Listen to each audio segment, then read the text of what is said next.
लातूर मध्ये तुम्ही चहावाल्याला जरी विचारलं ना की सर कशा पद्धतीने प्रिपरेशन, तो तुम्हाला सांगू शकतो. लातूर पॅटर्नचे वेगळे पण काय? संपूर्ण महाराष्ट्रामध्ये 6,500 MBBSच्या जागा आहेत. हो. याच्यापैकी जवळपास 2,500 ते 3,000 जागा हा एकटा लातूर प्रोव्हाइड करतो. आता मागच्या वर्षीची आमची एक विद्यार्थिनी आहे, तिला GMC चौथ्या राऊंडला गव्हर्नमेंट मेडिकल कॉलेज मिळालं. बट तिचा असा अप्रोच आहे की सर नाही, मी एम्स कॉलेज मिळवू शकते. म्हणजे प्रत्येकाला स्वतःचं पोटेन्शियल शोधायला थोडासा वेळ लागतो. तो आपण त्याला वेळ दिला पाहिजे, तेवढा विश्वास त्याच्यावरती टाकला पाहिजे. तर कधी कधी असंही होतं का की तुमच्याकडे असे पालक येतात की पालकांची इच्छा असते मुलांनी डॉक्टर इंजिनियर व्हावं, पण मुलाची बिलकुल इच्छा नसते? मागच्या 2 वर्षाखालीच एक विद्यार्थिनी होती माझी, तिचंही असं म्हणणं होतं की मी फक्त एक्झाम देईल, रिझल्ट येईल, ती माझ्यावरती बर्डन द्यायचं नाही. उद्याच्या टेस्टसाठी या गोष्टी आपण अशा पद्धतीने केल्या पाहिजे, तुझी रिव्हिजन घेतो, हे करतो, ते करतो, असं गोड बोलून तिच्याकडून करून घ्यायचं. आणि मग हळूहळू तिचा स्कोर वाढायला लागला, तिला स्वतःलाच कॉन्फिडन्स येत गेला आणि ती आज government medical college. Swami Vivekananda गुरुकुल अकॅडमीचं असं काय USP वेगळं आहे की ज्यामुळे मुलांनी तिथे येऊन नीट किंवा JEE सारखे कोर्सेस शिकले पाहिजे? कारण फॅकल्टी शिवाय निकाल येऊ शकत नाही. बऱ्याच वेळा आपण मार्केटमध्ये बघतो की आमच्या इन्स्टिट्यूटमध्ये ऍडमिशन घेतल्यानंतर आम्ही लॅपटॉप फ्री देऊन जमत नाही मॅडम. पुढच्या 10 वर्षात स्पर्धा परीक्षांची तयारी करण्याची पद्धत कशी असेल?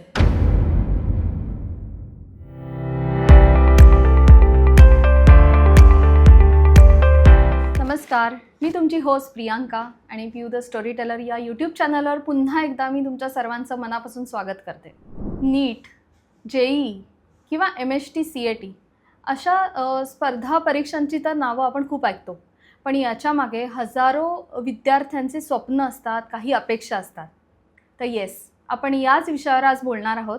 त्यासाठी आपल्या चॅनलवर आज गेस्ट आलेत एक प्राध्यापक ज्यांनी लातूरमधील शाहू कॉलेज फिजिक्सवाला आणि नारायणा मुंबई अशा दिग्गज इन्स्टिट्यूट्समधून हजारो विद्यार्थ्यांचं करिअर घडवलं आहे. सध्या सर स्वामी विवेकानंद गुरुकुल अकॅडमीमध्ये प्रोफेसर म्हणून काम करतायत आणि तिथल्या विद्यार्थ्यांना गाईड करतायत नीट आणि JEE संबंधी परीक्षांबद्दल. तर मी त्यांचं स्वागत करते.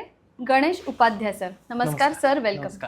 नीट आणि JEE सारख्या स्पर्धांमुळे मुलांमध्ये खूप सध्या प्रेशर वाढलं आहे, खूप स्ट्रेससुद्धा वाढला आहे आणि त्यामुळे मुलं खूप डिप्रेस होत चालली आहेत किंवा खूप एक्स्ट्रीम विचार करतात. तर त्याबद्दल तुम्ही काय सांगा? खरं पाहायचं झालं तर नीट आणि JEE असेल किंवा MST CAT असेल, याची पायाभरणी आपल्याला 8, 9 आणि 10th या 3 स्टँडर्डमधूनच होत जाते. या स्पर्धा परीक्षांसाठी विद्यार्थ्यांमध्ये बरेचसे प्रश्न असतात खरं तर, पण त्याच्यासाठी आपण बूम करून ठेवलेला या स्पर्धेचा. म्हणजे त्याचं जर विद्यार्थ्याचं जर बेसिक छान असेल तर त्याच्यासाठी एक फाउंडेशन कोर्स आपण अरेंज करून त्याला आपण नीट JEE बरोबर व्यवस्थितपणे जोडू शकतो. या साऱ्या गोष्टींचा जर आपण लेखाजोगा एकत्र केला तर आमच्या मते असं होईल की विद्यार्थी हे नीटला व्यवस्थितपणे सामोरं जातील. दुसरी गोष्ट आहे की 8, 9, 10चा जर त्यांचं बेसिक त्या पद्धतीने झाले नसेल तर मात्र त्यांना नीटमध्ये थोडंसं प्रॉब्लेम येतात. हे आम्ही खूप वेळा जाणवतो. CBSE बोर्ड असेल, ICSE असेल, कम्पॅरेटिव्हली HSC बोर्डच्या विद्यार्थ्यांना थोडीशी ह्या एक्झामला सामोरं जाताना थोडंसं हार्ड वाटतं, कारण 10वी पर्यंत ते मराठी मीडियम मधून आलेले असतात आणि अचानक CBSE मोडमध्ये टर्न होताना थोडेसे प्रॉब्लेम येतात. पण आपण ॲज अ रेशो पाहिला तर HSCच्या विद्यार्थ्यांचा नीट परीक्षेमध्ये जो रिझल्ट येतो तो कम्पॅरेटिव्हली अदर बोर्ड हा खूप छान येतो. कारण आपली स्टेट बोर्डचे जे विद्यार्थी असतात ते हार्ड वर्किंग असतात, त्याच्यामुळं ते कम्पॅरेटिव्हली अदर ते खूप छान पद्धतीने परफॉर्म करतात. बरोबर. पण याची सुरुवात 8वी पासूनच करावी असं तुम्ही सांगताय? असं काही नाही. 11वी 12वी 2 वर्ष आपला हा व्यवस्थित टाइम ड्युरेशन आहे, त्याच्यामध्ये आपण करू शकतो. पण 8वी 9वी 10वी कशासाठी? कारण आपण एज्युकेशन प्लॅन जर पाहिला तर 8, 9 आणि 10th हेच नंतर 11, 12th मध्ये आपल्याला त्याचे बेसिक्स जोडून हे ऍडव्हान्स लेवलला थोडेसे शिकवले जातात. सो थोडक्यात पायाभरणी तिथे होते 8, 9, 10th मध्ये जर तुम्हाला नीट आणि JEE सारख्या स्पर्धा परीक्षांमध्ये जायचं असेल तर. तर नीट किंवा JEE सारख्या स्पर्धा परीक्षांमधून स्पर्धा परीक्षा दिल्यानंतर पुढे विद्यार्थ्यांपुढे काय ऑप्शन्स असतात यानंतर? बायोलॉजीशी रिलेटेड फील्ड जे आहेत त्याच्यासाठी नीट ही अत्यंत महत्वाची एक्झाम आहे सध्याच्या कंडिशनला. कारण नीट थ्रू तुम्ही जेवढे काही मेडिकल कोर्सेस आहात त्याच्यासाठी तुम्ही ऍडमिशन प्रोसेससाठी नीट ही रिस्पॉन्सिबल आहे, ओके. जी नॅशनल लेवलवरती कंडक्ट केली जाते. आणि दुसरी जेई जी एक्झाम आहे ती 2 फेजमध्ये, जेई मेन्स आणि JEE advance. Okay. JEE Mains मधून इंजिनिअरिंग कॉलेज असतील, त्याच्यानंतर NIT कॉलेज असतील, तिथे ऍडमिशन मिळतं. आणि ऍडव्हान्स जे आहे, जेई ऍडव्हान्स जे आहे ओके. त्याच्या थ्रू IIT ला ऍडमिशन मिळतं. अच्छा. बाकी MST CET ही फिजिक्स केमिस्ट्री बायो आणि फिजिक्स केमिस्ट्री मॅथ्स अशा 2 विभागामध्ये घेतली जाते. बरं.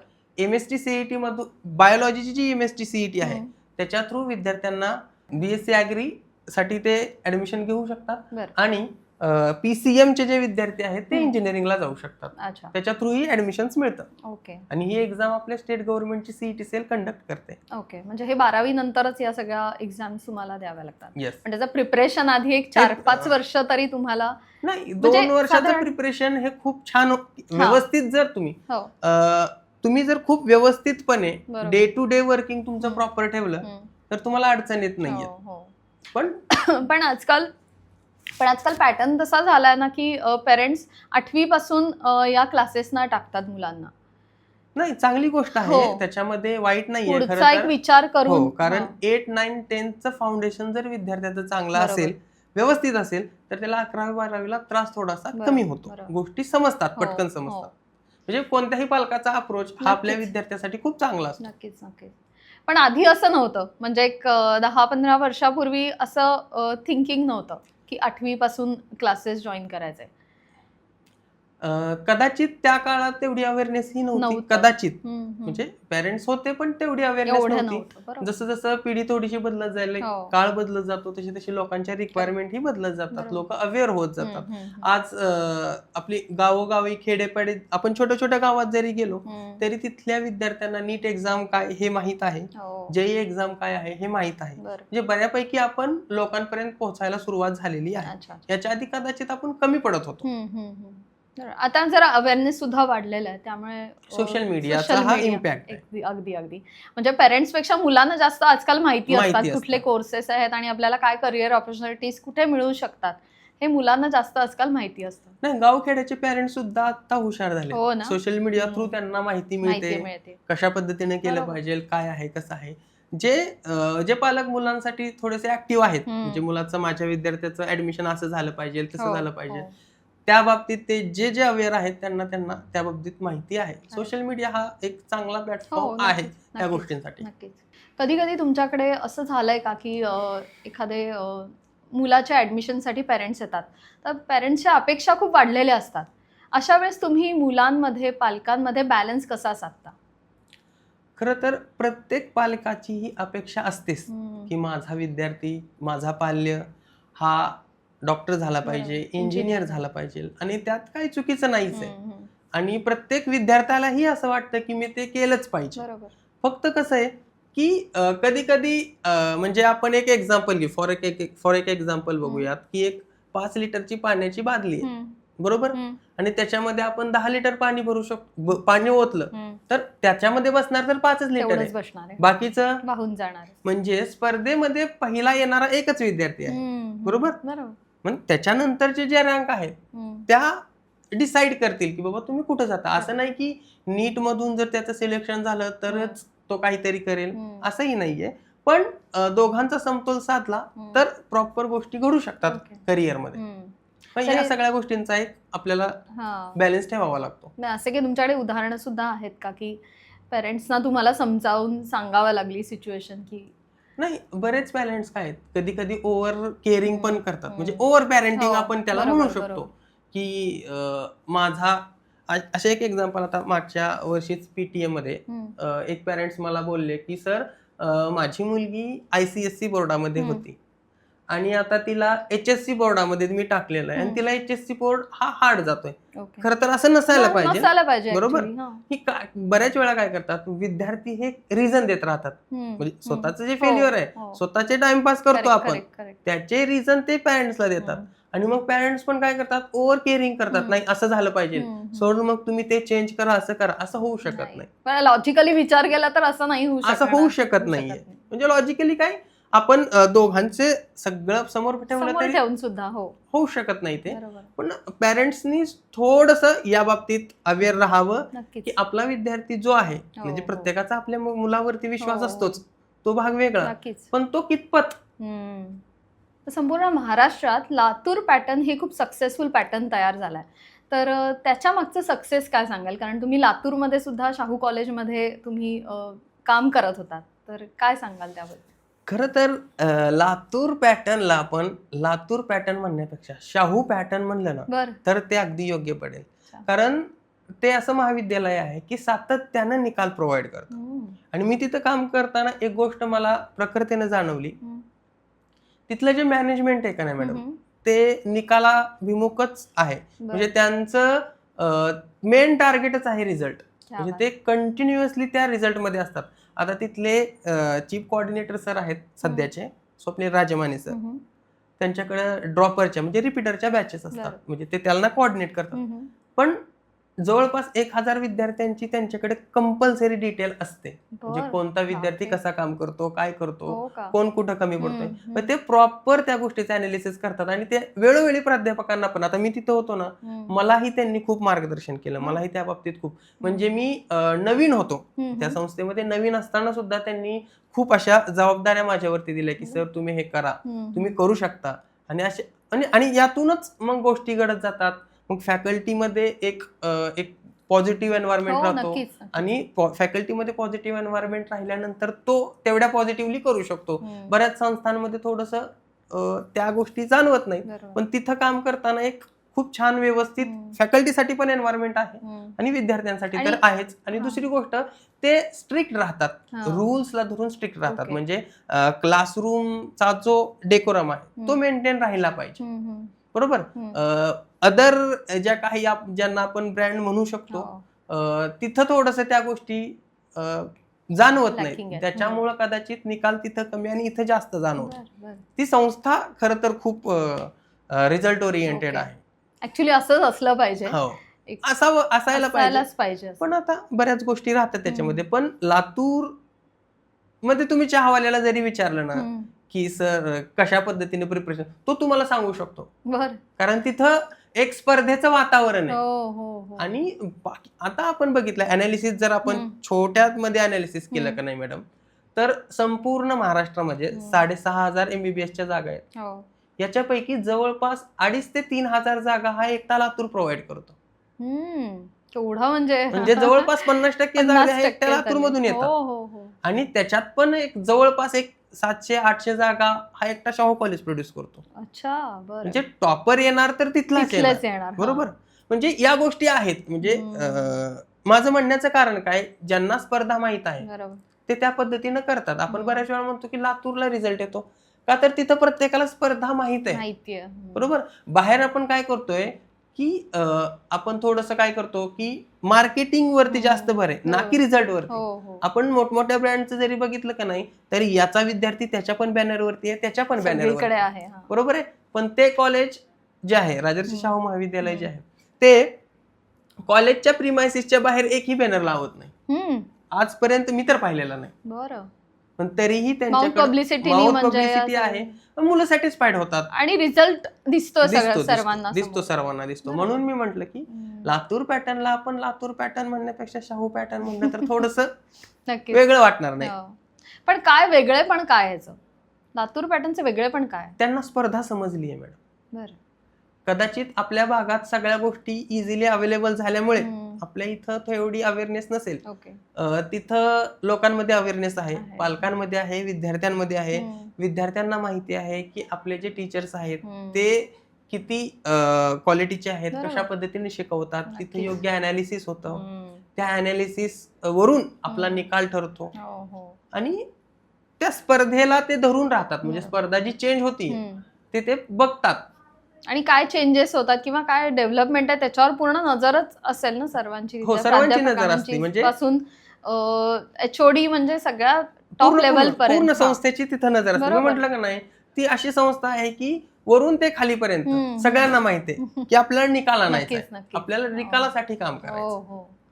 हा एक अप्रोच सर्व इन्स्टिट्यूटने ठेवला तर खरंच प्रत्येक विद्यार्थ्याचं स्वप्न पूर्ण होणार आहे या पूर्ण दृष्टीने. होईल, नक्कीच पूर्ण होईल. तर जे विद्यार्थी या परीक्षा यशस्वीपणे क्रॅक करतात त्या विद्यार्थ्यांचं माइंडसेट काय असतं, त्यामध्ये पण काही पॅटर्न दिसून येतात का तुम्हाला? ते कॉन्फिडंट असतात, ओके. म्हणजे त्यांना माहित असतंय आपण हा. करू शकतो. आणि जर आपल्याला माहित असेल मी करू शकतो, तर तो विद्यार्थी नक्कीच बदल घडवतो. म्हणजे बरेच असे एक्झाम्पल मी पाहिलेत की त्या विद्यार्थ्यांना पहिल्यांदा एक्झाम दिली, त्याला नीटमध्ये 720 आउट ऑफ 127 असे मार्क्स होते, म्हणजे ते 27 मार्क्स वगैरे त्याला पडले होते. पण काही वेळानंतर त्यानं थोडंसं डिप्रेशन मध्ये गेला. आमचं बोलणं व्हायचं, कंटिन्युअसली कॉन्टॅक्ट मध्ये होता तो. हळूहळू तो प्रिपरेशनला लागला. नंतर त्याने थोडंसं प्रयत्न केले आणि त्याला पहिल्याच प्रयत्नामध्ये मग एका रिपीटमध्ये त्याला 649 मार्क मिळाले आणि आज तो गव्हर्नमेंट मेडिकल कॉलेजच्या 3ऱ्या वर्षामध्ये आहे. म्हणजे प्रत्येक विद्यार्थ्याचा एक वेगळा अप्रोच असतो, प्रत्येकाची एक वेळ असते, प्रत्येकाला येणारा एक समजेचा एक वेळ असतो. म्हणजे प्रत्येकाला स्वतःचं पोटेन्शियल शोधायला थोडासा वेळ लागतो. तो आपण त्याला वेळ दिला पाहिजे, तेवढा विश्वास त्याच्यावरती टाकला पाहिजे. तुमच्याकडे असेही काही विद्यार्थी येतात का की आता मी खूप ट्राय केलंय, खूप अटेम्प्ट केलेत नीटचे किंवा जेईचे किंवा सीईटीचे, पण मला अजूनही यश येत नाहीये, तर अशामुळे काही विद्यार्थी डिप्रेस्ड होतात, तर अशा विद्यार्थ्यांना तुम्ही कसं गाईड करता? कसं आहे मॅडम, नीट मधून आपल्याला मिळणार आहेत जर आपण पाहिलं तर मोजकेच डॉक्टर आहेत, बरोबर? मोजकेच डॉक्टर, मोजकेच विद्यार्थी आपल्याला तिथे मिळणार आहेत, जिंकणार मोजकेच आहेत. स्पर्धा 20-25 लाख विद्यार्थ्यांमध्ये आहे, पण त्याच्यातून बऱ्याचदा विद्यार्थ्यांना आपण फेल्युअर आलेलं पाहतो, त्यांना त्या गोष्टी मिळत नाहीत. पण योग्य मार्गदर्शन आणि सातत्य जर त्या विद्यार्थ्यांना स्वतःमध्ये ठेवलं तर कोणतीच गोष्ट अशक्य नाही असं आमचा अप्रोच असतो विद्यार्थ्याला. पण शेवटी कसं आहे, कुठेतरी थांबावं लागतं. म्हणजे त्या विद्यार्थ्याला पण सांगावं लागतं की बाबा एक स्वतःसाठी पण एक स्पर्धेमध्ये एक बी प्लॅन तयार ठेव, जेणेकरून तू पुढे सर्व्हाइव्ह करू शकशील. म्हणजे असं नाही की मी बरेच 1-2 विद्यार्थी असे पण पाहिले की त्यांनी 5 रिपीट केलेत आणि मग त्यांना कुठेतरी कॉलेज मिळाले. म्हणजे त्यांच्या बॅचचे विद्यार्थी MBBS होऊन बाहेर पडले. 5 वर्ष अशीच गेली ना त्यांची, आणि हे रिपीटच करत होते आणि मग त्यांनी ते अचीव्ह केलं. मग ते पण कितपत योग्य आहे हे पण आपण पाहिलं पाहिजे. कदाचित प्रत्येक विद्यार्थ्याचा एक माइंडसेट वेगळा असतो. आता कदाचित त्याला ते मिळवायचंच असेल, त्याचा दुसरं काहीच गोल नसेल, त्याचं ते गव्हर्नमेंट मेडिकल कॉलेज तेच गोल असेल, मग त्याने ते मिळवलं. आता मागच्या वर्षीची आमची एक विद्यार्थिनी आहे, तिला GMC 4थ्या राऊंडला गव्हर्नमेंट मेडिकल कॉलेज मिळालं. बट तिचा असा अप्रोच आहे की सर नाही, मी एम्स कॉलेज मिळवू शकते, माझ्यामध्ये ते पोटेन्शियल, म्हणून ती परत रिपीट करते. हा कॉन्फिडन्स पाहिजे. ती मग म्हणजे तिला मिळालंय ना कॉलेज, तरी पण ती म्हणती मी ह्याच्यापेक्षा बेटर डिझर्व करते, मागच्या काही चुका होत्या त्या मी सावरेन आणि आता एम्स MBBS मिळवेन. आणखीन एक अटेम्प्ट पुढच्या वर्षी दिला. म्हणजे यासाठी पण आपण विश्वास दाखवला पाहिजे, बरोबर आहे? कदाचित असं होऊ शकतं की बाबा तिनं यावेळेस कसं तरी मिळवलं, पुढच्या वेळेस आणखीन चांगलं, टफ एक्झाम आली तर अजून मेरिट कमी आलं तर होऊ शकतं. पण तरीही आपल्याला त्या विद्यार्थ्यावरती विश्वास द्यावा लागतो. तो एवढ्या कॉन्फिडेंटली आपल्याला म्हणतोय की सर मी करू शकते, मग तू करूच शकते, कारण ते विद्यार्थ्यामधून येत आहे. आपण लादणं आणि त्याच्या मनातून येणं हा खूप मोठा डिफरन्स आहे. तर कधी कधी असंही होतं का की तुमच्याकडे असे पालक येतात की पालकांची इच्छा असते मुलांनी डॉक्टर इंजिनियर व्हावं, पण मुलाची बिलकुल इच्छा नसते, तर मग अशा वेळेस तुम्ही कुठल्या सिच्युएशन मध्ये तुम्ही मुलांना गाईड करता? मग दोन्ही सिच्युएशन पाहाव्या लागतात मॅडम. कधी कधी विद्यार्थी कसा असतो की त्याचा मित्र तिथं चाललेला आहे म्हणून त्याला तिथं जायचं असतं, की माझा मित्र तिथे, ही माझी मैत्रीण तिथे आहे, आमचा ग्रुप तिथं चाललेला आहे म्हणून मला तिथं जायचंय, बरोबर? आणि त्याच्यामध्ये पोटेन्शियल आहे, बरोबर. तर त्याला आम्हाला सांगावं लागतं की बाबा तुझं पोटेन्शियल आहे, तू का पोटेन्शियल वेस्ट घालवतो, तू करू शकतोस तर तू कर, बरोबर? जर तो करणारा असेल, करू शकत असेल, तर आपण नक्कीच त्याला फोर्स केला पाहिजे, बाबा तू करू शकतो. जसं की मागच्या 2 वर्षाखालीच एक विद्यार्थिनी होती माझी, तिचंही असं म्हणणं होतं की सर आता मी थोडीशी डिप्रेस झालीये, माझ्याने हे काय होणारच नाहीये, मी करू शकत नाही सर आता. आणि पॅरेंट्सचं तर खूप असं म्हणणं होतं की माझी मुलगी झाली पाहिजे. एकदा तिला बोललो, म्हणजे सतत आम्ही काउन्सिलिंग केलं, बोललो वगैरे, डिस्कस केलं, ती मानायला तयार नव्हतीच. पण काही दिवसानंतर म्हणली मी फक्त एक्झाम देईल, रिझल्ट येईल, ती माझ्यावरती बर्डन द्यायचं नाही. पण ठीक आहे, एक्झाम तरी. मग एक्झाम देताना मग असं थोडं थोडं स्पून फिडिंग करावं लागायचं की बाबा उद्याच्या टेस्टसाठी या गोष्टी आपण अशा पद्धतीने केल्या पाहिजे, तुझी रिव्हिजन घेतो, हे करतो, ते करतो, असं गोड बोलून तिच्याकडून करून घ्यायचं. आणि मग हळूहळू तिचा स्कोर वाढायला लागला, तिला स्वतःलाच कॉन्फिडन्स येत गेला आणि ती आज गव्हर्नमेंट मेडिकल कॉलेजला आहे. म्हणजे तिची इच्छा नसताना, म्हणजे तिची इच्छा नव्हती असंही नाहीये, पण एक विद्यार्थी, माझा मित्र इथे चाललाय, माझा ग्रुप इथे चाललेला आहे म्हणून मी पण तिथे जाणार, इन्फ्लुएन्स होऊन ती चालली होती. ते वय आहे, त्याच्यामुळे त्या गोष्टी घडतात. आपल्याला त्यांना मग त्यावेळेस थोडस वेगळ्या पद्धतीने हँडल करावं लागतं. हेच मेन तुमचं काम असतं की मुलांना डायरेक्शन, योग्य डायरेक्शन देणं. हुशारी असून सुद्धा मुलं या स्पर्धा परीक्षांमध्ये टिकून राहत नाही, तर इथे मेन कन्सिस्टन्सी खूप महत्वाची ठरते.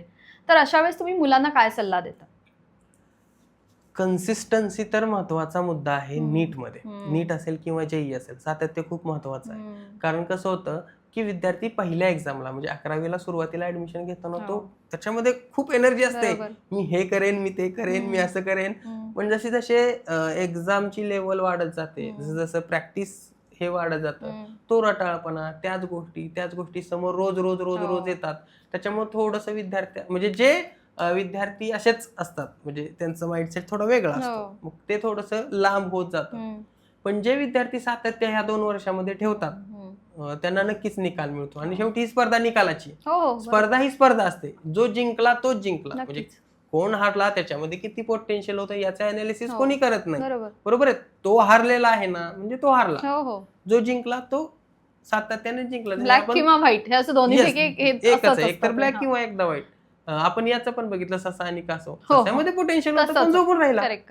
म्हणजे तसंच आहे तुमची कन्सिस्टन्सी, तुम्ही स्लो बट स्टेडी आपण म्हणतो ना, तो हळूहळू करून ग्रोथ करत तो निकाल मिळवतो. म्हणजे कन्सिस्टन्सी महत्वाची आहे. जर कन्सिस्टन्सी नसेल आणि तो कितीही पोटेन्शियलचा विद्यार्थी असेल, तर निकाल आपण थोडस विचार करावा लागेल त्याचा.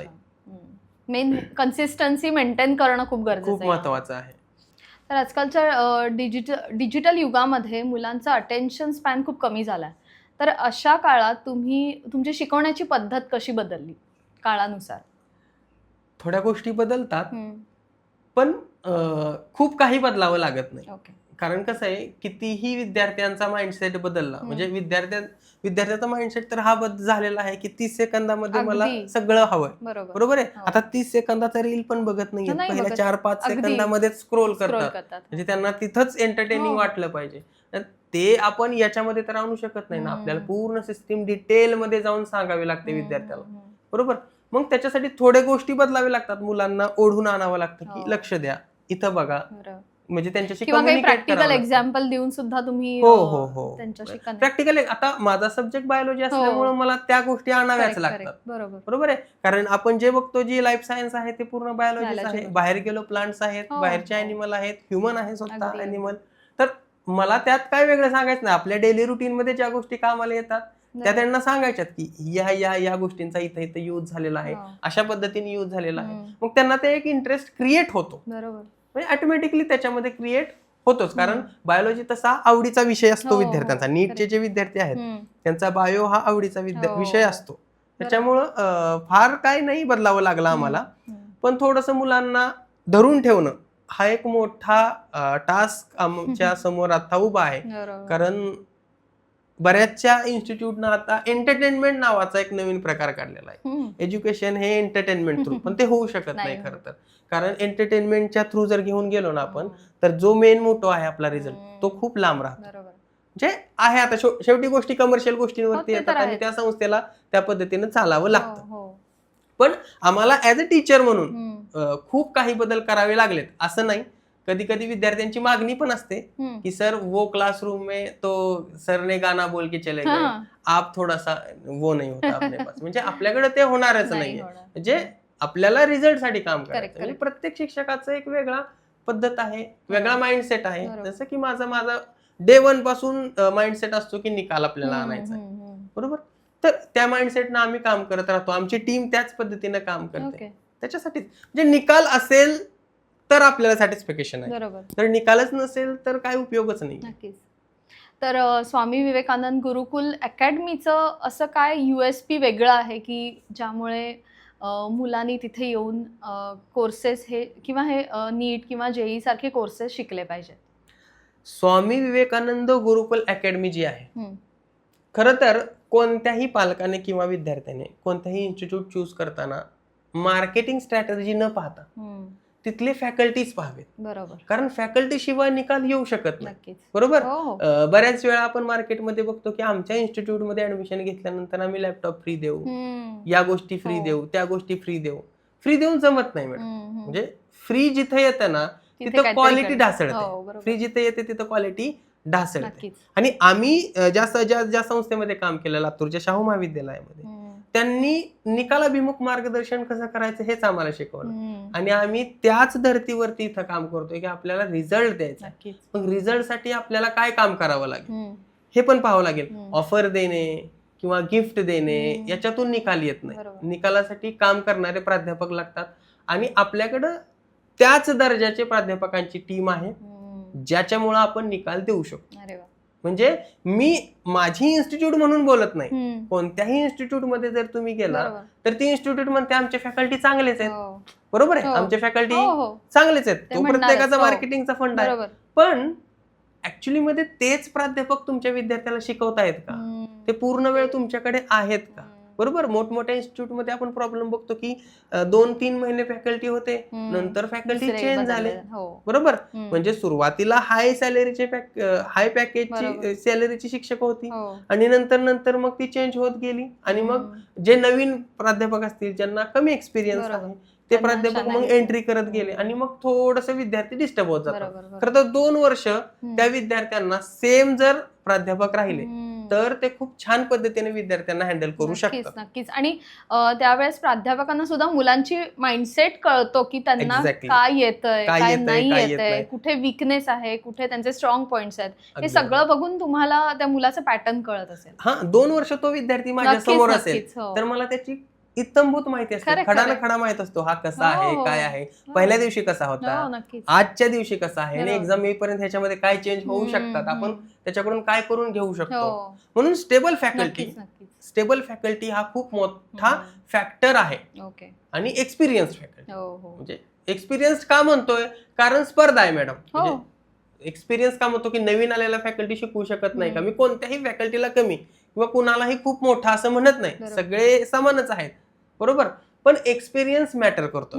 एक्सपिरियन्स खरंच मॅटर करतो. तुम्ही कोणत्या संस्थेसोबत आधी काम जोडलेला आहात, तुमच्याकडे एक्सपिरियन्स कशा पद्धतीचा आहे, तुम्ही कोणकोणत्या पद्धतीच्या विद्यार्थ्यांना हँडल केलेला आहे, त्याच्यातून तुमचे स्किल डेव्हलप होत जातात आणि मग हळूहळू ग्रोथ होत जाते. आणि हे सगळं पेरेंट्सनी चेक करणं गरजेचं आहे. खूप गरजेचं आहे. इन्स्टिट्यूटमध्ये ऍडमिशन घेताना पहिल्या प्राध्यापकांची चौकशी, त्यांचं कुठून एक्सपिरियन्स आहे, किती एक्सपिरियन्स आहे आणि कुठल्या इन्स्टिट्यूटचा आहे, हे सगळं व्हेरीफाय करणं खूप गरजेचं आहे. आणि ते प्राध्यापक 2 वर्ष राहणार आहेत का त्या इन्स्टिट्यूटमध्ये, ते सुद्धा खूप महत्वाचं आहे. कारण आजच्या घडीला ते खूप अवघड झालेलं आहे की 4 महिने प्राध्यापक राहतोय, पुन्हा सोडून जातोय आणि मग मुलं डिस्टर्ब होतात आणि नवीन शिक्षकांबरोबर जुळवून घेण्यासाठी परत 2-3 महिने त्याचे वेस्ट जातात.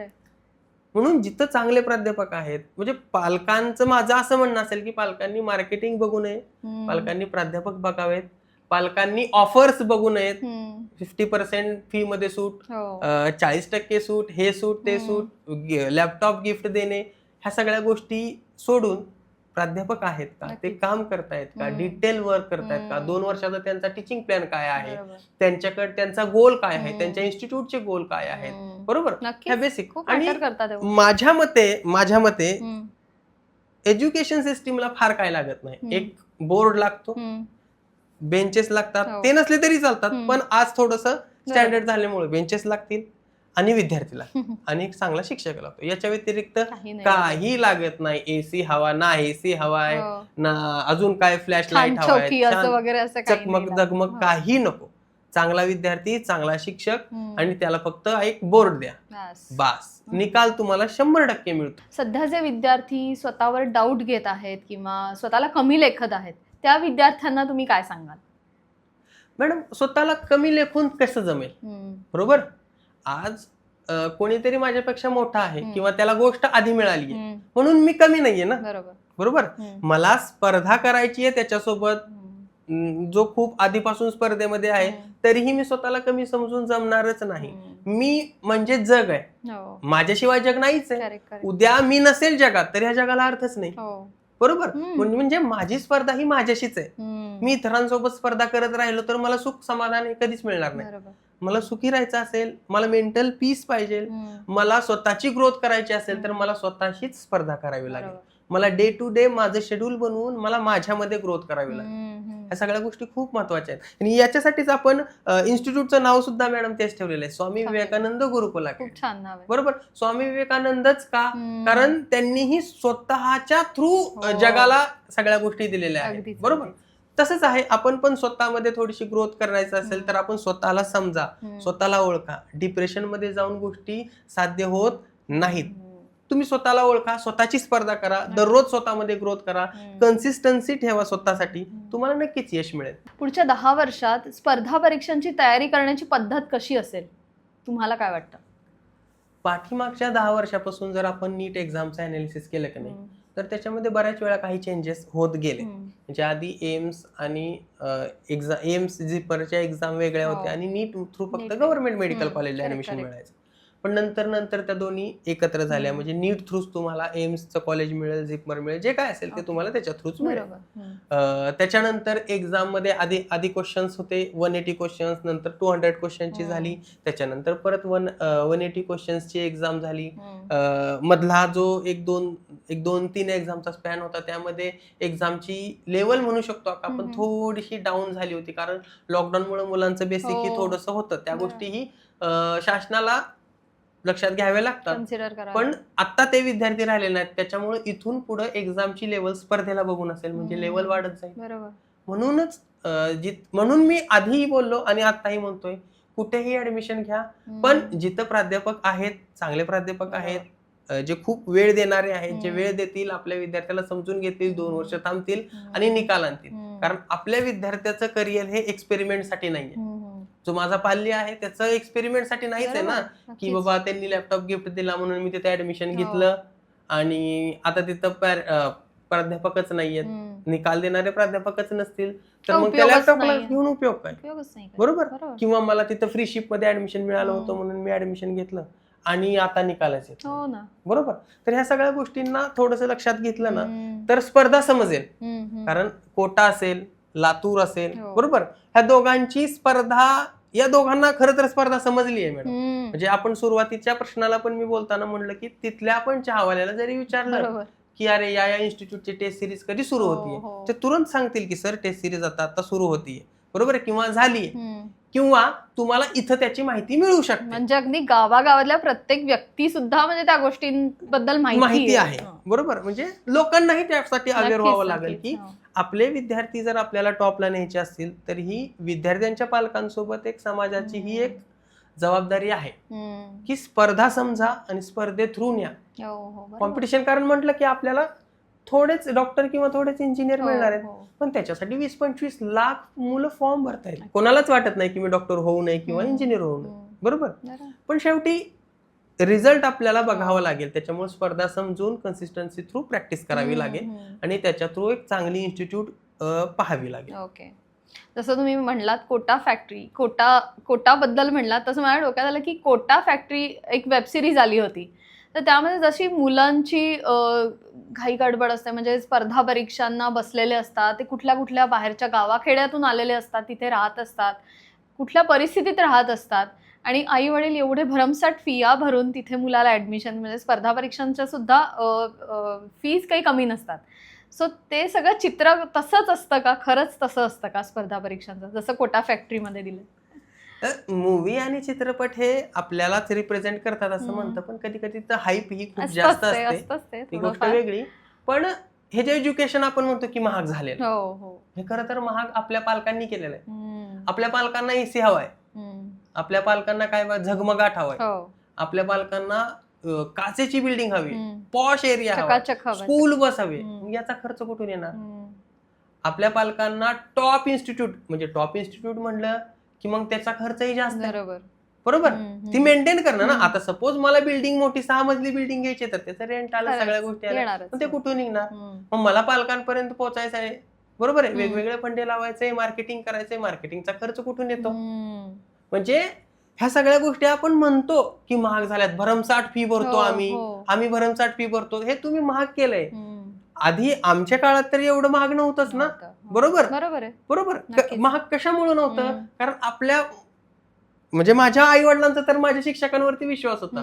त्यांचं असं म्हणणं होतं की सर चांगले आहेत ना, तू जा बिंदास. म्हणजे त्यांचा सरांवरती विश्वास होता. आणि आजकालचे जे पेरेंट्स आहेत त्यांनी आधी आले की बघतात आमच्या मुलाला मेसचं जेवण व्यवस्थित मिळणार आहे का, आमच्या मुलाला मेस मध्ये 4 वेळा पनीर, 2 वेळा चिकन आणि 1 वेळा मटण मिळणार आहे का. म्हणजे ह्या सगळ्या गोष्टी आहेत. म्हणजे आपण घर म्हणून तिथं बघायला जातो. मग ह्या सगळ्या जर तुम्ही फॅसिलिटी घेता तर त्या फॅसिलिटीचे पैसे आपल्याला भरावेच लागतील. आणि मग ती आपण म्हणतो की मग ऑटोमॅटिक फी पण तशी वाढत जाते. बरोबर. माझा विद्यार्थी 200 मीटर सुद्धा चालून जायचं. माझ्या घरातनं निघाला मुलगा, अपार्टमेंट मधून निघाला की 1 किलोमीटर चालत गेला इन्स्टिट्यूटला, तर काय हरकत आहे. बरोबर. आम्ही 4-4 किलोमीटर गेलोय चालत, काहीच वाटत नाही. हसत खेळत जायचो, हसत खेळत यायचो. पण आता तसं नाही. आता स्कूल बस दारासमोर पाहिजे, त्याचा खर्च आलाच ना. म्हणजे प्रत्येक गोष्ट ही पालकांनीही विचार करावं की आपण आपल्या जशा अपेक्षा वाटतायत की माझा मुलगा डॉक्टर झाला पाहिजे, बरोबर, ज्याच्यासाठी तुम्ही फॅकल्टी बघा ना की ह्या सुखसुविधा. जर तुम्ही सुखसुविधा बघितल्या तर मग हे जे चित्र आपल्याला दिसतंय ते त्याला आपण कोणीच टाळू शकत नाही. तुमचं असं म्हणणं असेल की एखादी इन्स्टिट्यूट कमी पैसे घेतीये याचा अर्थ ती खराब आहे असं नाही. कदाचित त्यांचा खर्च कमी असेल, बरोबर, कदाचित त्यांचा खर्चच कमी असेल. खर्च कमी असेल तर ती जास्त पैसे का घेईल, कारण जे शिक्षक आहेत शिक्षकांना जास्त पैसा नकोच आहे. बरोबर आहे. जेवढी शिक्षक आहेत का नाही, माझं तर असं म्हणणं आहे की माझं एक कधीतरी स्वप्न होतं, आजही आहे, शासनानं मला परमनंट करावं, एक स्पेसिफिक अमाऊंट द्यावं, मी आयुष्यभर त्या पगारावरती काम करायला तयार आहे. बरोबर आहे. म्हणजे कदाचित आपण हे शासनाचं पण फेलियर म्हणू शकतो, बाबा शासन कुठेतरी आपलं कमी पडतंय. मी या मताचा आहे की एज्युकेशन 100% फ्री झालं पाहिजे. म्हणजे एकही रुपया भरावाच नाही लागला पाहिजे कुठंच. बरोबर. पण त्याच्यासाठी शासनाचं काहीतरी आपल्याला ह्या गोष्टीसाठी अनुदान आलं पाहिजे. आता कसं झालंय की मेडिकल इंजिनिअरिंग साठी तुमच्याकडे ऍटलीस्ट करोडोंची तरी तुमच्याकडे हे पाहिजे, मालमत्ता पाहिजे, किंवा तुम्ही तयारी करून ठेवली पाहिजे. तर असं साध्या मिडल क्लास लोकांमध्ये ती एवढी तयारी म्हणजे अफोर्ड करू शकतील का नाही सांगता नाही येत. नाही, मुद्दा काय आहे की एवढी फी लागतच नाहीये एमबीबीएस साठी. खरं तर जर गव्हर्नमेंट मेडिकल कॉलेजला त्याचं ऍडमिशन झालं का नाही तर त्याला 10 ते 12 हजार रुपयांमध्ये ऍडमिशन मिळतं. त्याचा वर्षाचा खर्च फार फार तर 20 ते 25 हजार होतो. आणि एवढे पालक आपले भरू शकतात. बरोबर आहे. नक्कीच. पण त्याच्यामध्ये काय आहे की गव्हर्नमेंट अनुदानित शाळा आहे ना ती. बरोबर. तिथले प्राध्यापक आहेत, त्यांची सॅलरी कोण करतंय, शासन करतंय. बरोबर आहे. शासनाच्या सुविधा मिळेल मग ते शिक्षक तिथं सेटल आहे ना. आता प्रायव्हेट कोचिंग मध्ये काय झालेलं आहे, स्पर्धा झाली. बरोबर. चांगले जे शिक्षक आहेत, बरोबर, आता सपोज मी एका इन्स्टिट्यूट मध्ये शिकवतोय आणि मला दुसऱ्या इन्स्टिट्यूटचे सर जर म्हटले, दुसरी मोठ्या इन्स्टिट्यूटचे म्हणले की सर या, मी तुम्हाला एवढ्या कोटींची ऑफर देतो. शेवटी मला माझं करिअर, माझी फॅमिली, बरोबर, हे पण आहे ना, बघायचंच आहे. आणि मला इथेही शिकवायचंय, तिथेही शिकवायचं. मग काय होतं, मग हे जे शिक्षक आहेत मग त्यांचा फ्लो असा वाहता राहतो, कारण तोही सेटल नाहीये मॅडम. शिक्षकांची मानसिकता इथं कुणालाच समजायची नाहीये. जे हाडाचे शिक्षक आहेत, ज्यांना म्हणजे आम्ही जे आहोत, म्हणजे आमची जी टीम आहे, आम्ही बाय चान्स टीचर नाही झालेलो, बाय चॉईस टीचर आहोत. आम्हाला शिक्षकच व्हायचं होतं. आमचं लहानपणापासून स्वप्न होतं की आमचे सर जसे आहेत, बरोबर, तसं आम्हाला व्हायचं होतं आणि आम्ही ते झालोय. पण मुद्दा हा झाला की आमचे सर परमनंट होते आणि आम्ही परमनंट होऊ शकत नाहीये किंवा झालेलोच नाहीये. पाठीमाग मला वाटतं 8 वर्ष झाला आम्ही कुठेतरी विना अनुदानितच करत होतो. म्हणजे विनानुदान शिक्षकाची एक व्यथा वेगळी आहे, त्याच्यावरती आपण वेळ मिळाला तर कधी नक्की बोलूच. पण जर शिक्षक जर सॅटिस्फाईड असेल तर तो नक्कीच मनसोक्तपणे काम करू शकतो. याच्यासाठी शासनानेही थोडस लक्ष द्यावं. आणि गव्हर्नमेंट ऑथराइज इन्स्टिट्यूट ज्या आहेत त्या खूप मॅक्झिमम कराव्या, जेणेकरून पालकांवरती येणारा, विद्यार्थ्यांवरती येणारा ताणही कमी होईल आणि शिक्षकही थोडीशी हे राहतील. कारण जगामध्ये शिक्षकांना बघण्याचा म्हणजे मार्केटमध्ये विना अनुदानित प्राध्यापकाकडे पाहण्याचा हेतूच पूर्णपणे बदलला. पूर्णच अप्रोच वेगळा आहे. म्हणजे सगळ्यांना माहिती आहे बऱ्यापैकी ह्याला पगार नाही, बरोबर आहे. म्हणजे तो फक्त कडक इस्त्री करून जातोय कॉलेजमध्ये, विद्यार्थ्यालाही माहित आहे की सरांना पगार नाहीये जास्त. म्हणजे हे थोडंसं राहतं, थोडंसं ह्युमिलिएट करण्यासारखं राहतं. या गोष्टी आहेत बघण्याच्या. शासनाने याच्यावरती लक्ष दिलं पाहिजे, जाणीवपूर्वक दिलं पाहिजे. कारण जी बाय चॉईस लोक ह्या क्षेत्रात येत आहेत ते आता खूप कमी झालेत. म्हणजे आपण बघायचं झालं तर मला माझं हे गोल होतं, हम्म, बरोबर आहे, हम्म, मी या स्पर्धेची तयारी करतोय. बरोबर. तयारी करताना 1-2 लेक्चर मी कुठेतरी घेतो, हम्म, म्हणजे ते बाय चान्स झाले, हम्म. त्यांचा तो हेतूच By नाहीये, choice नाहीये. त्यांना करायचंच नाहीये, हम्म, हम्म. त्यांना तात्पुरतं पैसे मिळवायचे आणि माझ्या Correct. कामाला निघून जायचं, बरोबर. बरोबर आहे. पण याच्यामध्ये मरण कोणाचं होतंय, ज्याला शिक्षकच आहे. हम्म. मी शिक्षक आहे, मी आयुष्यभर शिकवणारच आहे, हो, बरोबर. बरोबर. तर मला शासनाकडून जर शुअरिटी मिळाली, नक्कीच नक्कीच. कारण माझंही कुटुंब आहे, हो, त्याला मी obviously. रस्त्यावर सोडू शकत नाही ना, Correct. बरोबर. तर याच्यासाठी जर शासनाकडून काय धोरण येत असेल तर नक्कीच आपल्याला बऱ्यापैकी याच्यामध्ये जो बूम दिसतोय की हो. खूप जास्त खर्च होतोय तो हळूहळू कमी होताना तर या दिसेल. पॉडकास्टच्या निमित्ताने नक्कीच आपण शासनाकडे ही गोष्ट आपण सांगू सांगू शकतो. शकतो. हो, की काहीतरी तुम्ही फॅसिलिटी काढाया किंवा काहीतरी सोयी काढाया. नाही नाही, नक्कीच आपलं शासन शिक्षकांसाठी. या बाबतीत पॉझिटिव्ह आहे हम्म. मागची 10 वर्ष, नक्कीच. आणि ते नक्कीच काहीतरी करेल असं फक्त आम्ही मनातल्या मनात ठरवलेलं आहे, होत तर काही नाही. तर शिक्षक म्हणून तुमच्या आयुष्यातला सर्वात असा लक्षात राहणारा एक्सपिरियन्स कुठला होता? जे एक विद्यार्थी होता माझ्याकडे की तो पूर्णपणे डिप्रेस होता, म्हणजे त्यानं सोडून दिलं होतं, पूर्ण सोडून दिलं होतं, म्हणजे घरी राहत नव्हता, असं फिरून जायचं. आणि त्याच्या वडिलांचा मला एक जस्ट फोन झाला की सर मागच्या एक्झाममध्ये त्याला कमी मार्क्स आले आणि तेव्हापासून तो डिस्टर्ब आहे, तो घरी नीट नसतो आणि असाच राहतो. मग त्याला आम्ही म्हणजे त्याच्या गावी जाऊन त्याला अप्रोच केलं, असं भेटलो, बोललो. बरं. आणि 1-2 महिने त्याला घेऊन आलो बारामतीला, आणि 1-2 महिने आमच्या फ्लॅटवरती त्याला ठेवला. तू राहा म्हटलं माझ्यासोबत, काय करू नको, राहा फक्त. एक 8 दिवस 15 दिवस तो राहिला माझ्यासोबत.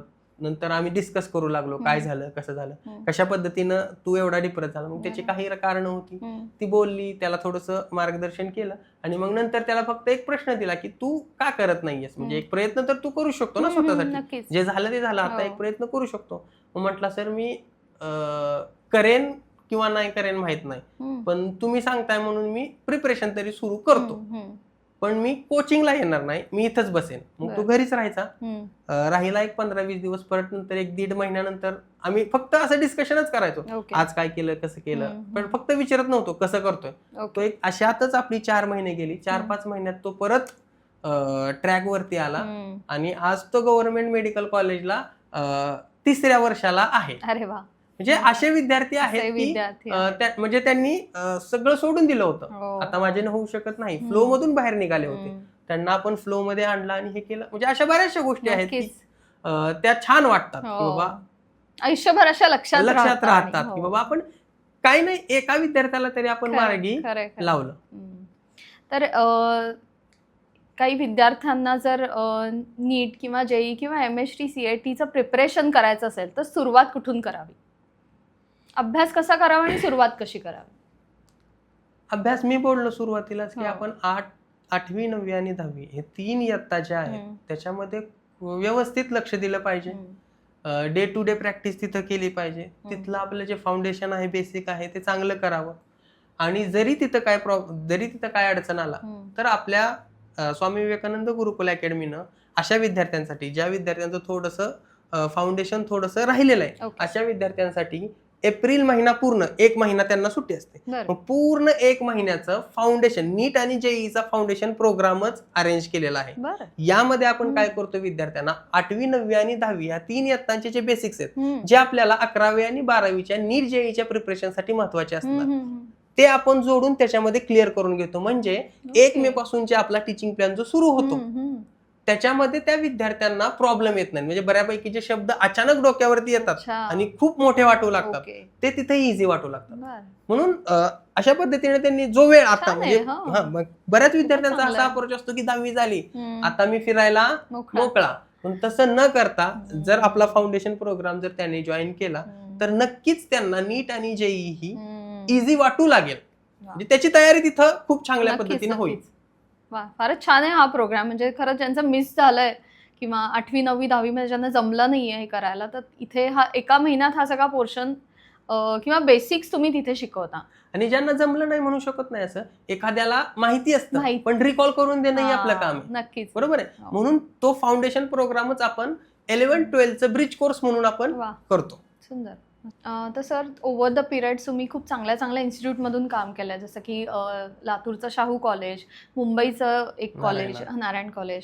सो अशा एवढ्या चांगल्या दिग्गज कॉलेजमधून तुम्ही आलात आणि तुम्हाला मग स्वामी विवेकानंद अकॅडमी, गुरुकुल अकॅडमी सुरू करण्याचा काय त्याच्यामागे हेतू होता, म्हणजे काय त्याच्यामागे विचार होते तुमचे? छान प्रश्न होता मॅडम. खरं तर या सगळ्या संस्थांसोबत काम करताना खूप साऱ्या गोष्टी मला शिकायला मिळाल्या आणि त्या मला शिकायला मिळालेल्या गोष्टी माझ्या गावातल्या विद्यार्थ्यांना मिळाव्यात, हा आमचा एक खूप प्रामाणिक हेतू होता. ज्यावेळेस मी लातूरला होतो त्यावेळेस मला म्हणजे अचानकच मी आमचा बारामती एरिया खूपच म्हणजे डेव्हलप आहे कम्पॅरेटिव्हली अदर. तर इथून तिथं गेल्यानंतर मला काही गोष्टी जाणवल्या की बाबा मी तिथं सर्व्हाइव्ह करेन का नाही, हा माझ्यासाठी प्रश्न होता. पण नंतर माझं कामच आहे शिकवण्याचं, मी विद्यार्थ्यांसोबत रमलो आणि मला लातूर आता खूप जास्त आवडू लागलं असं झालं, म्हणजे त्या वातावरणामुळे. पण त्या दर्जाचं एज्युकेशन, त्या दर्जाचा निकाल, त्या दर्जाची स्पर्धा मी माझ्या बारामतीमध्ये का करू नये, म्हणजे माझ्या विद्यार्थ्यांसाठी का अवेलेबल करून दे. म्हणूनच लातूरच्या शाहू महाविद्यालयामध्ये शिकवणाऱ्या माझी प्राध्यापकांची टीम प्रथमच आपल्या बारामतीमध्ये आणण्याचा मी मानस आणला आणि त्या सर्वांनीही मला खूप सहकार्य केलं. सारीचे सारे प्राध्यापक आले आणि ते आता मनापासून तिथं काम करतायत, जसे ते तिथं काम करत होते त्याच डेडिकेशनने ते आता इथं बारामतीमध्ये येऊन काम करतायत आणि ज्ञानदानाचं काम करतायत खऱ्या अर्थानं. खरं तर त्यांना तिथं खूप जास्त अपॉर्च्युनिटी आहेत, म्हणजे जे प्राध्यापक आहेत लातूरमध्ये गेल्यानंतर लातूरचे शाहू प्राध्यापक, माझी शाहू प्राध्यापक म्हणा किंवा एक शाहू म्हणा किंवा शाहूचे प्राध्यापक जर असं बोललं तर लोक एक वेगळ्या प्रेस्टिजनं बघतात, तुम्हाला एक वेगळ्या हे न बघतात. आणि तिथली स्पर्धा असताना, एवढं मार्केटमध्ये स्वतःचं नाव असताना ते फक्त माझ्यासाठी इथे यायला तयार झाले, म्हणजे याच्यासाठी मी खूप मोठा समजतो स्वतःला की बाबा या लोकांनी माझ्यावरती एवढा विश्वास ठेवला. म्हणजे त्यांनी जो विश्वास ठेवलेला आहे तो विश्वास जागवून नक्कीच या 1-2 वर्षामध्ये आपण बारामतीला सुद्धा लातूरच्या दर्जाचं एज्युकेशन आणि लातूरच्या दर्जाच्या निकालासाठी ओळखलं जाणारा आपण नक्कीच बनवूया. नक्कीच. एखाद्या सक्सेसफुल ब्रँडच्या मागे खरंच एक सक्सेसफुल टीम जशी असते तशी ती तुमची आता टीम तयार झाली. हो हो हो, नक्कीच नक्कीच. कारण हे सगळे म्हणजे मी इन्स्टिट्यूट ओपन करताना मला बरेच लोक बोलले की सर तुम्ही एवढी फॅकल्टीची टीम घेऊन येत आहेत बारामतीमध्ये, त्यांना एवढ्या अपॉर्च्युनिटी मार्केटमध्ये असताना ते तुमच्याकडे का राहतील. म्हटलं ते माझ्यासाठी येत आहेत, मग ते जाण्याचा प्रश्नच येत नाही. म्हणजे मी काय म्हटलं तुम्हाला, मी एवढ्या शुअरली का सांगू शकतो की ती टीम माझ्यासाठी थांबेल, कारण ती माझी माणसं आहेत. नक्कीच. तो एक विश्वास असतो आणि ती येणारी सगळी हाडाची शिक्षक आहेत. ते फक्त पैशासाठी फिरणारी माणसं नाहीयेत, ते हाडाचे शिक्षक आहेत आणि ते नक्कीच निकालासाठी काम करतील. आणि बारामतीमध्ये आम्ही येत्या काळात खूप छान पद्धतीचं एक स्टेबल युनिट जे विद्यार्थ्यांच्या निकालाभिमुख मार्गदर्शनासाठी काम करेल. बरं, फारच छान. नक्कीच तुमच्या पुढच्या कार्याला आमच्या सर्व टीम कडून खूप खूप शुभेच्छा. Thank you sir, thank you so much. आजच्या एपिसोडमध्ये इतकं छान माहिती दिली, म्हणजे खरंच नीट, जेई आणि MHT CAT सारख्या परीक्षांमध्ये टिकून राहण्यासाठी काय काय तयारी केली पाहिजे, माइंडसेट कसा ठेवला पाहिजे, आणि तुमच्यासारखे प्राध्यापक असतील तर खरंच मुलांना हे त्यांचं हे स्वप्न नक्कीच साकार होणार आहे या सर्व स्पर्धा परीक्षांचं. नक्कीच विद्यार्थ्यांचं स्वप्न साकार होणार आहे आणि याच्यासाठी विद्यार्थ्यांनाही थोडं अवेअर राहावं. आपल्या असणाऱ्या शिक्षकांवरती विश्वास द्या, विश्वास ठेवा. कदाचित ते आउट ऑफ द बॉक्स जाऊन काही गोष्टी तुम्हाला सांगतील, त्याच्यावरतीही तुम्ही विश्वास ठेवा आणि तुमचं जे यश आहे ते मिळवा. नक्कीच. फारच छान सर, थँक्यू सो मच आजच्या एपिसोडमध्ये आल्याबद्दल आणि एवढी छान इन्फॉर्मेशन आपल्या सर्व प्रेक्षकांसमोर सांगितल्याबद्दल. मी स्वामी विवेकानंद गुरुकुल अकॅडमीचे सर्व डिटेल्स डिस्क्रिप्शन बॉक्समध्ये सुद्धा देते. तर ज्यांना कोणाला या स्पर्धा परीक्षांची तयारी करायची असेल तर नक्की मी ही इन्स्टिट्यूट रेकमेंड करीन. नक्की तुम्ही त्यांना कॉन्टॅक्ट करा. आणि आजचा एपिसोड कसा वाटला त्याबद्दल कमेंट्समध्ये लिहून नक्की कळवा. आणि PU द स्टोरी टेलर या यूट्यूब चॅनलला अजून सबस्क्राईब केलं असेल तर ते जरूर करा. धन्यवाद.